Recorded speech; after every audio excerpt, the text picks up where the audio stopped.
All right, welcome to mini lesson and independent practice 2, solving equations. All right, so our objective for this mini lesson and independent practice is students will be able to solve two-step equations. So these equations will look different in writing using inverse operations. So we will continue to use the inverse or opposite operations to help us solve these equations. All right, let's hop right into it. So on the very first problem, okay, you should have a piece of paper out with a pencil, making sure that you're following my process so that you, when you try this problem on your own, you can have something to look at as a support as you try to solve these equations. All right, so 4x plus 7 equals 19.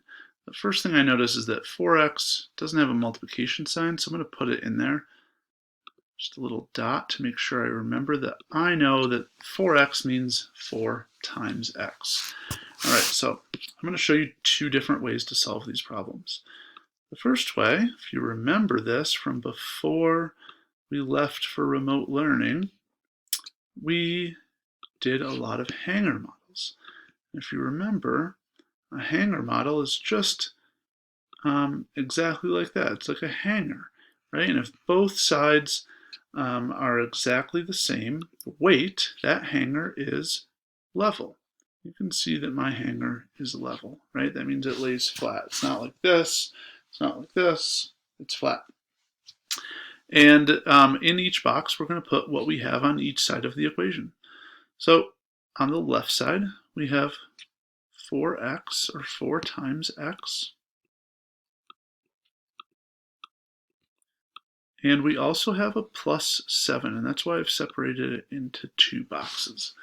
And then on the right side, all of that is equal to 19. So you're going to see me draw this little thing and say, okay, this whole box is worth 19. Okay? And then over here, we don't have a hanger model. We're just going to use the process. The first thing I'm going to do is draw a line down the equal sign all the way down. You're going to see why that's important in 1 minute, okay? All right, so my first goal is to figure out, well, I know that this 7 here is worth 7 on the other side. Okay, so I kind of want to figure out what is left over that is equal to just the 4x, right? So we draw a line all the way across here. How am I going to figure out what x is if 4 times x is equal to what's left over here?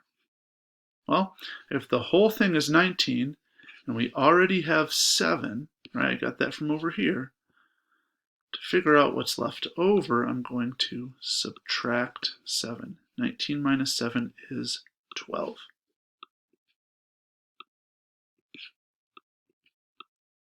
Okay, and over here you're going to see me do the same thing. I have 4 times x plus 7 equals 19. I want to know what is just the 4x's worth. So that means I need to get rid of this plus 7. And the way I do that is by doing the opposite, or the inverse.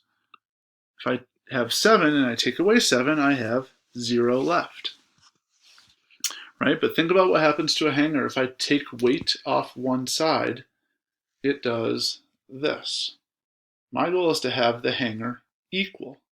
So I need to do the same exact thing to the other side. I need to subtract 7 over there to make sure my hanger is level and flat. You can see that we did that right here. 19 minus 7 is 12. I like to cross these out because I know 7 minus 7 is 0, which is nothing. So what I have left here is 4 times x.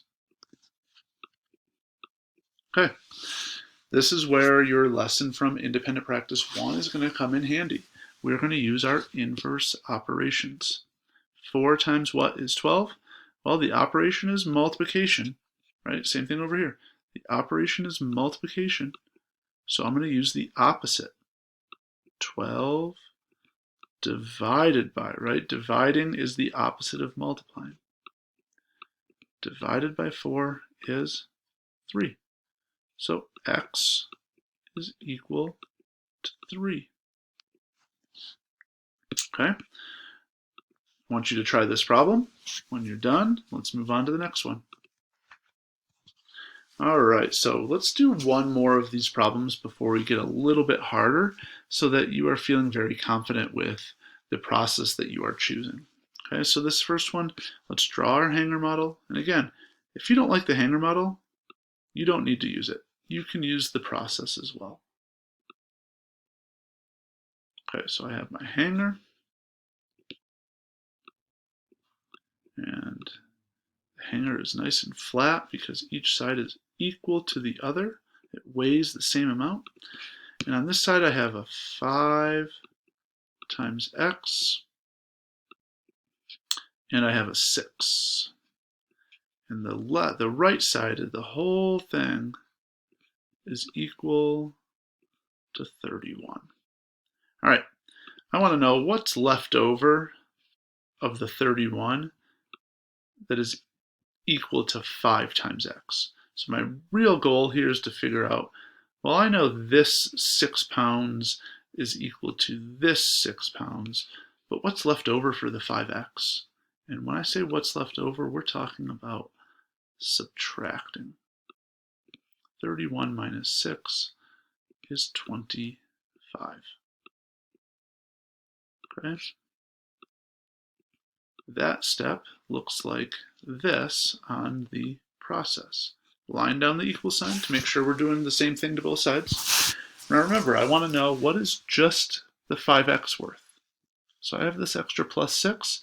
I'm going to get rid of it by doing the opposite or the inverse. I'm going to subtract 6, right?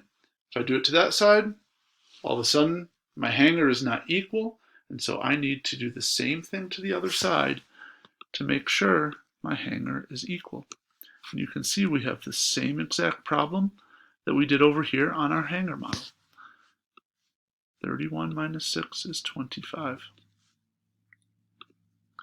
6 minus 6 over here, I'm going to cross those out just so I get rid of them. I know that 6 minus 6 is 0, and what I have left is 5x.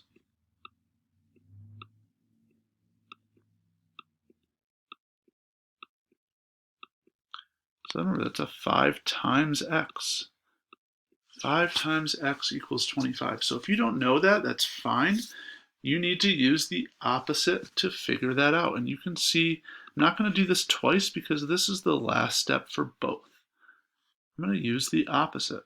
The opposite of multiplying is dividing. 25 divided by 5 will complete my fact family.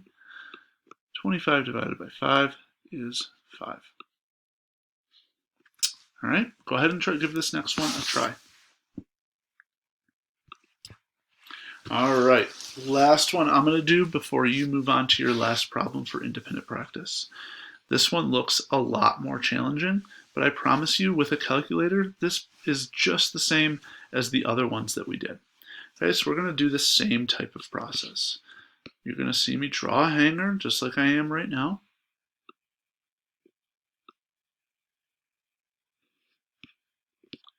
Okay, so I got my hanger, it's equal, it's flat, it's level. I have 4.1 times x.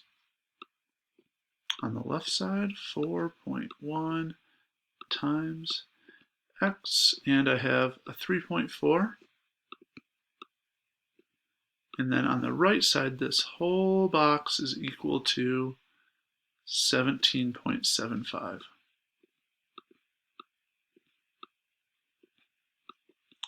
All right, well, how much is left over of that 17.75 for just the 4.1x? Well, we're going to do that by figuring out what's left over. By what's left over, we're talking about subtracting.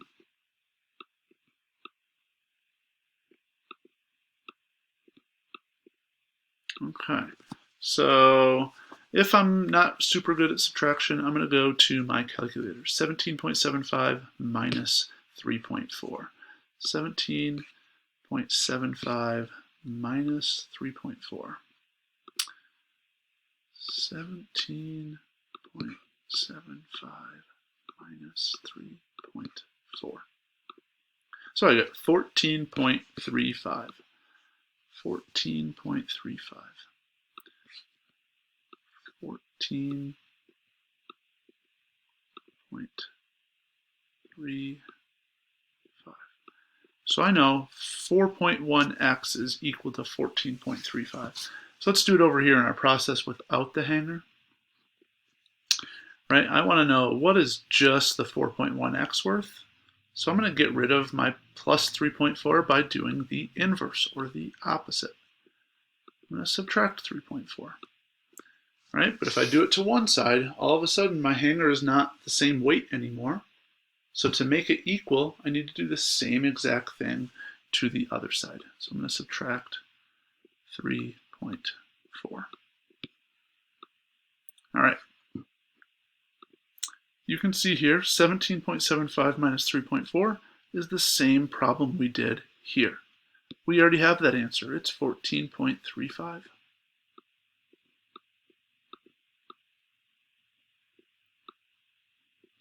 And on the left side, I'm going to go ahead and cross these 3.4s out. One's positive, one's negative. They're both the same distance from 0. When I put them together, I get 0. Okay, so what is left over is just this. 4.1 times x. Okay, so 4.1 times what equals 14.35? Well, unless you are a math genius, that's a very difficult problem. I don't know the answer to that off the top of my head. That's not super easy. So this is where knowing that you can use inverse or opposite operations to help you find the answers.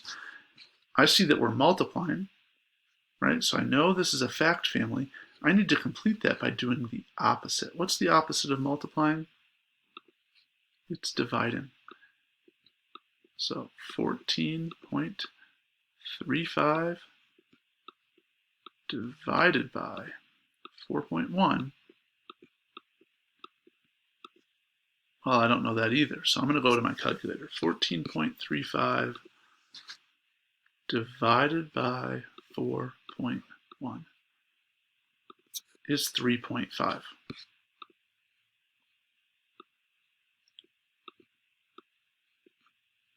So x is equal to 3.5. All right, go ahead and give this last problem a try. And when you're done, head into your exit ticket and complete that. Please, as always, reach out with any questions.